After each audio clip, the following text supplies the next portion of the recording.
Ahead, the chains come off for Facebook owners and different kind of swingers later in the show.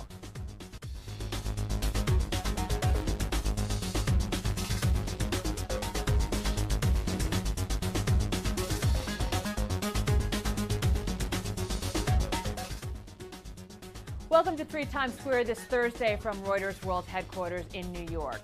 Okay, let's admit it. The lockup expiration of some Facebook shares today seen by many as a potential train wreck. Or, if you will, like drivers rubbernecking by the accident on the side of the road. Let's go to the chart. Shares closed Wednesday at 21.20 and are now down to about 20.15. CEO Mark Zuckerberg's stock value down to, about net worth about $10 billion there, down about 9, dropping. We're feeling for him. Okay, as more than 270 million shares are now able to be traded. That's more than half the shares sold in the IPO in May. Apple's latest plans for television are starting to take shape. The Wall Street Journal says the tech powerhouse is talking with cable operators about letting consumers use an Apple-branded set-top box for live television and other content. The box could cost consumers hundreds of dollars rather than the $10 or so they pay monthly to cable companies. Apple declined to comment. Cisco Systems CEO John Chambers rarely passes up an opportunity to talk about his firm. Chambers saying Europe remains a challenge for the company for the next several quarters. Cisco did report a profit that topped estimates and raised its dividend 75%. Several brokerages nudging up their price targets on the stock, one as high as $25 a share.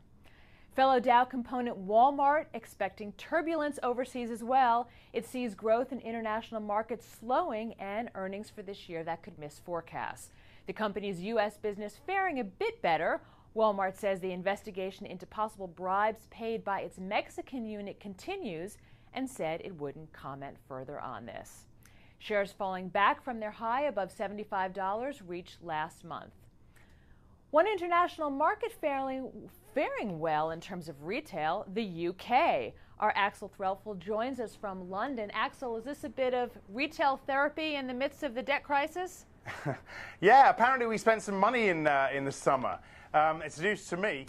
Some people are even going so far as to suggest that us consumers may help lift the economy out of recession sooner than thought. Retail sales volumes up 0.3 in July, giving us an annual rise of 2.8%. Economists had been expecting the monthly number to drop 0.1%, so a lot firmer than expected, Lisa.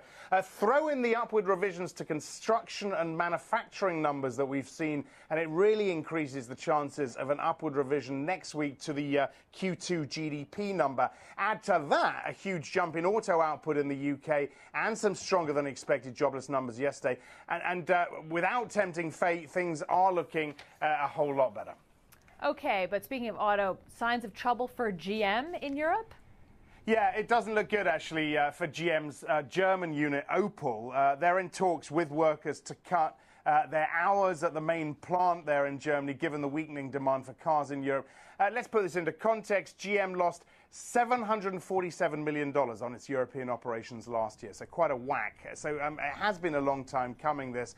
And GM isn't alone either, Lisa. Ford also applying for shortened working hours at its plant in Cologne back in April, given the weakness in southern Europe. So no, not good for the auto manufacturers here in Europe.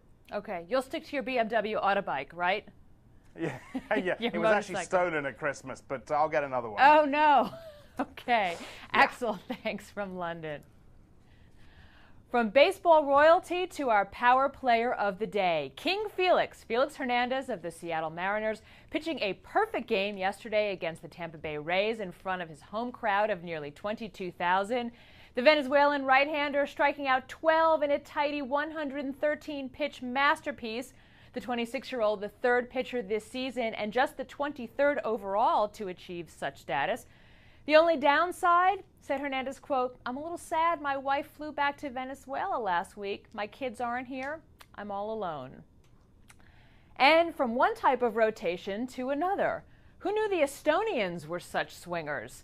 The Estonian sport of keeking, or swinging on specially made swings, was, well, in full swing there with a recent competition. The idea is for the swinger to try to complete a full rotation on a swing with the longest arms. And yes, the sport does start off with a push from a nearby ref. Barf bags, I believe, are optional. That's the latest from 3 Times Square this Thursday. You can follow us on Twitter at Reuters Insider and check out our Reuters YouTube channel at Reuters.com/ReutersTV. I'm Lisa Bernhard. This is Reuters.